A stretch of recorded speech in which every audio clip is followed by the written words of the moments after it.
ഡൽഹി സ്ഫോടനം സംബന്ധിച്ച ഏറ്റവും പുതിയ വിവരം കാറിന്റെ മുന്നുടമ സ്ഫോടനത്തിൽ പൊട്ടിത്തെറിച്ച I-20 കാറിന്റെ മുന്നുടമ സൽമാൻ എന്നൊരാളെ കസ്റ്റഡിയിൽ എടുത്തിട്ടുണ്ട് എന്നുള്ളതായിരുന്നു. അയാളാണ് കാറിന്റെ മുന്നുടമയാണ്. അദ്ദേഹമാണ് ഇപ്പോഴത്തെ ഉടമയ്ക്ക് ഈ കാറ് വിറ്റത്. ഇന്ന് വൈകുന്നേരം 6:52 കൂടിയാണ് ചെങ്കോട്ടയ്ക്ക് സമീപം സുഭാഷ് മാർഗ് ട്രാഫിക് സിഗ്നലിലേക്ക് ഈ കാർ I-20 കാർ എത്തുന്നത്. കാറിൽ ഏകദേശം 2 പേരാണോ 3 പേരാണോ സ്ഥിരീകരിക്കാൻ കഴിഞ്ഞിട്ടില്ല. CCTV ക്യാമറകൾ പരിശോധിച്ചുകൊണ്ടിരിക്കുകയാണ്. എന്തായാലും 2 പേർ ആ കാറിൽ ഉണ്ടായിരുന്നു എന്നത് ഏറെക്കുറെ ഉറപ്പാണ്. ഈ കാർ മെല്ലെ നീങ്ങിയ കാറാണ്. ഒരു ട്രാഫിക് സിഗ്നൽ അടുത്ത് വെച്ച് പൊടുന്നനെ പൊട്ടിത്തെറിച്ചത് ഈ ഹുണ്ടായി I-20 കാർ പൊട്ടിത്തെറിച്ചതോടുകൂടി തൊട്ടടുത്ത വാഹനങ്ങളെല്ലാം തന്നെ ഈ സ്ഫോടനത്തിൽ പരിക്കേൽക്കായിരുന്നു. അത്രത്തോളം ശക്തമായ ഒരു സ്ഫോടനമാണ്. ഏകദേശം 1 കിലോമീറ്റർ ദൂരത്തോളം ഇതിൻ്റെ പ്രകമ്പനം കേട്ടു എന്നാണ് ദൃക്സാക്ഷികളടക്കം പറയുന്നത്. ഉഗ്ര സ്ഫോടനത്തിൽ സമീപ പ്രദേശത്തുണ്ടായിരുന്ന വാഹനങ്ങൾക്കൊക്കെ തീപിടിച്ചു. മിനിറ്റുകൾക്കുള്ളിൽ തന്നെ ഏകദേശം 7-8 മിനിറ്റുകൾക്കുള്ളിൽ തന്നെ ഡൽഹി ഫയർഫോഴ്സ് ഈ സംഭവ സ്ഥലത്തേക്ക് എത്തി. നിരവധി ഫയർഫോഴ്സ് വാഹനങ്ങൾ അവിടെ എത്തി. 25 വാഹനങ്ങളാണ് ഫയർഫോഴ്സ് വാഹനങ്ങൾ ഒരേ സമയം തീ അണക്കൽ പ്രക്രിയയിൽ ഏർപ്പെട്ടത്. എന്നിട്ടും 7:30 ഏകദേശം തീ പൂർണ്ണമായും അണയ്ക്കാൻ കഴിഞ്ഞത്. തീ അണച്ചതോടുകൂടിയാണ് സംഭവ സ്ഥലത്ത് ഏറ്റവും ഭീകരമായ ദൃശ്യങ്ങൾ സംഭവ സ്ഥലത്തു നിന്ന് പുറത്തു വന്നത്. ആളുകളുടെ ശരീരഭാഗങ്ങൾ ഇങ്ങനെ ചിന്നിച്ചിതറി കിടക്കുന്ന ശരീരഭാഗങ്ങൾ, കൈകാലുകളും മറ്റ് ശരീരഭാഗങ്ങളും ഒക്കെ വിവിധ സ്ഥലങ്ങളിലായി ചിതറിക്കിടക്കുകയാണ്. ഈ സ്ഫോടനത്തിൻ്റെ ശക്തിയിൽ ആളുകളുടെ ശരീരം പലതായി ചിതറിപ്പോയതാണ്.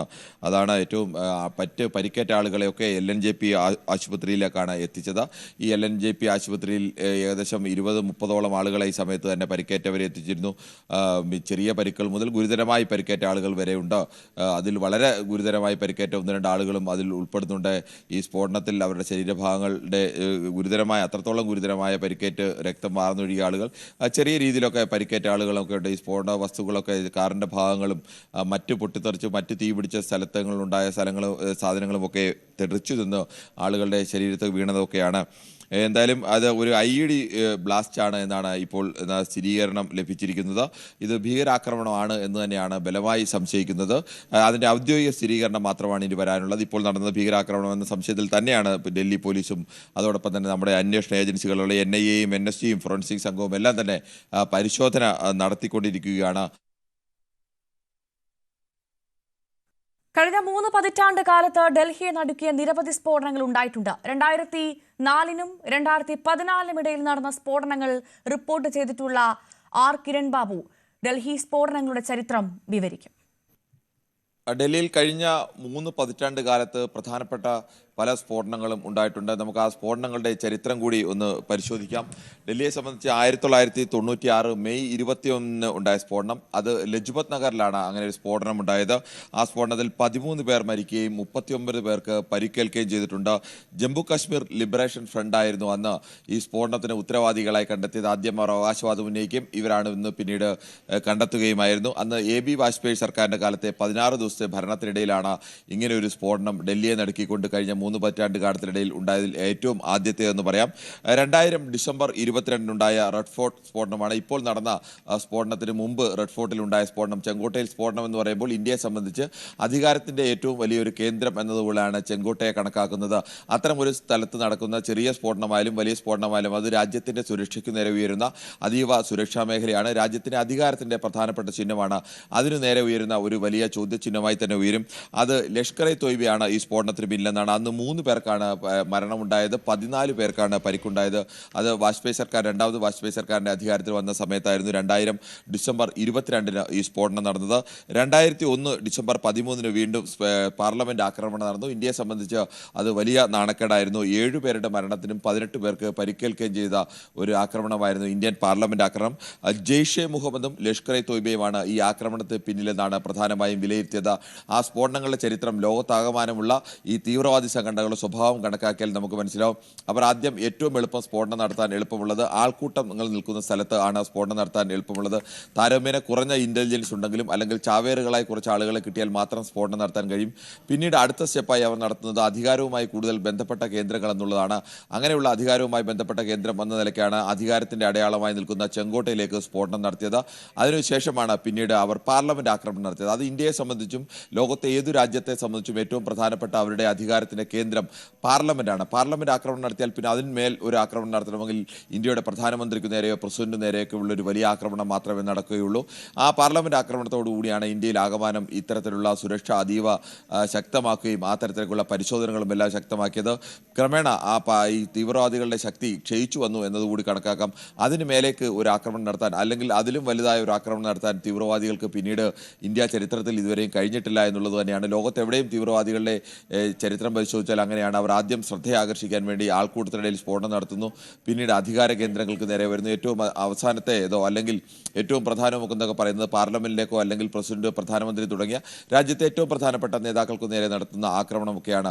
പിന്നീട് വീണ്ടും അവരുടെ ശക്തി കുറയുമ്പോഴാണ് അവർ ഇത്തരം ജനക്കൂട്ടങ്ങൾക്ക് നേരെ, ജനം വലുതായി തടിച്ചുകൂടുന്ന സ്ഥലങ്ങളിൽ ഒരു സ്ഫോടക വസ്തുവുമായി എത്തുക എന്ന് പറയുന്നതോ അല്ലെങ്കിൽ സ്ഫോടനം നടത്തുക എന്ന് പറയുന്നത് താരതമ്യേന ഇന്റലിജൻസ് മറ്റ് വിഷയങ്ങളെ അപേക്ഷിച്ച്, അല്ലെങ്കിൽ ഒരു പാർലമെന്റ് ആക്രമിക്കുന്നതിനെ അപേക്ഷിച്ച്, അല്ലെങ്കിൽ ചെങ്കോട്ടയിൽ ആക്രമണം നടത്തുന്നതിനെ അപേക്ഷിച്ച് താരതമ്യേന കുറഞ്ഞ ഒന്നാണ്. അത്തരം സ്ഫോടനങ്ങളാണ് പിന്നീട് നടന്നതിൽ പ്രധാനപ്പെട്ടതൊക്കെയും. പിന്നീട് നടന്ന ഏറ്റവും പ്രധാനപ്പെട്ട ഒരു സ്ഫോടനം ഒന്നാം UPA സർക്കാരിന്റെ കാലത്ത്, മൻമോഹൻ സിംഗിന്റെ കാലത്തായിരുന്നു. 2005 ഒക്ടോബർ 29 3 തുടർ സ്ഫോടനങ്ങളാണ് ചെറിയ ഇടവേളയിൽ നടന്നത്. ഒന്ന് സരോജിനി നഗറിലും, 2 പപ്പഡ്ഗഞ്ചിലും, 3 ഗോവിന്ദപുരിയിൽ ഒരു ബസ്സിലുമായിരുന്നു. അത് ദീപാവലിയോടനുബന്ധിച്ച്, ദീപാവലിക്ക് 2 ദിവസം മുമ്പാണ് ഇങ്ങനെ ഒരു സ്ഫോടനം 2005 ഒക്ടോബർ 29 നടന്നത്.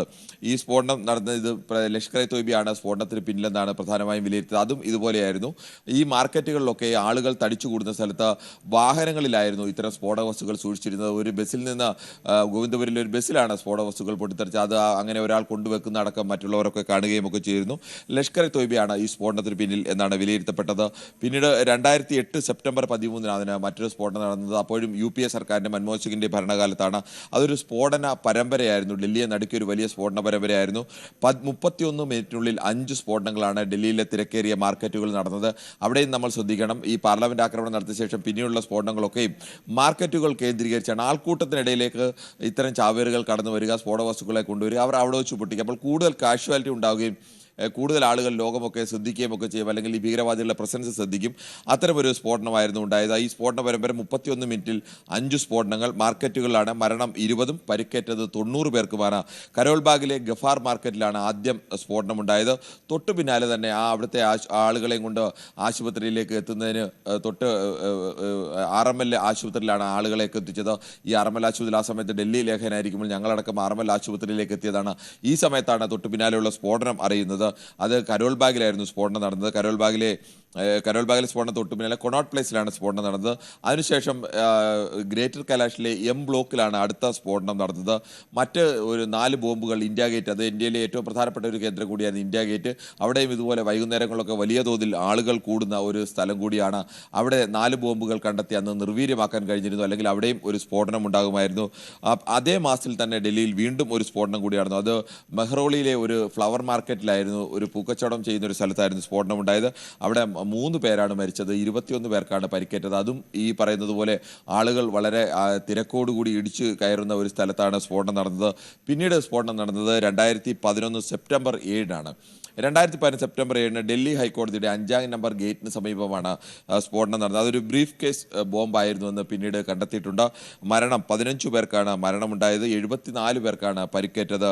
അത് ഹർക്കത്ത് ഉൽ ജിഹാദ് അൽ ഇസ്ലാമി എന്ന് പറയുന്ന ഒരു സംഘടനയാണ്. ഇതെല്ലാം പാകിസ്ഥാൻ കേന്ദ്രമാക്കി പ്രവർത്തിക്കുന്ന പ്രധാനപ്പെട്ട ഭീകര സംഘടനകളാണ്. ആ ഒരു ഭീകര സംഘടനയാണ്. 4 व्हीकल और खड़े हुए लोग, ऑटो में बैठे हुए लोग